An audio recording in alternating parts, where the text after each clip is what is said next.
ताज्या आणि सुपरफास्ट बातम्या पाहण्यासाठी स्वराज्य न्यूज मराठीला सबस्क्राईब करा आणि बेल बटन प्रेस करा।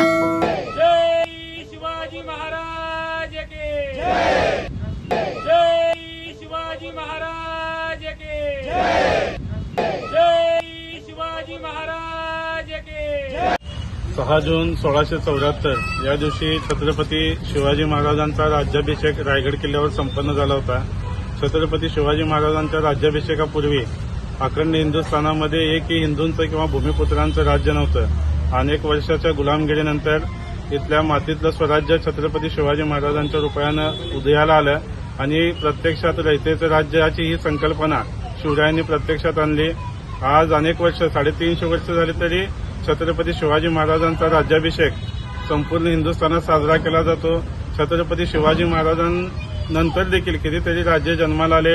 आज आपण बघितलं तर या देशामध्ये अनेक प्रधानमंत्री होऊन गेले, मुख्यमंत्री होऊन गेले, पण एकाचाही राज्यारोहण सोहळा या देशातील जनता साजरी करत नाही।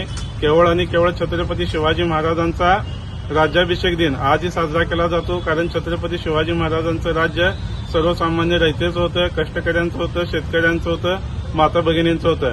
त्या राज्यामध्ये प्रत्येकाला संरक्षण आणि न्यायाची भूमिका होती, वागणूक होती। छत्रपती शिवाजी महाराजांच्या या न्यायाच्या मार्गावर संभाजी आडमार अखंडपणे चालत आहे आणि छत्रपती शिवाजी महाराजांचा राज्याभिषेक चिरायू होण्यासाठी, सर्वसामान्य माणसाच्या भल्यासाठी आम्ही सातत्यानं काम करत राहू। शिवरायांचे उपकार कधीच विसरणार नाही।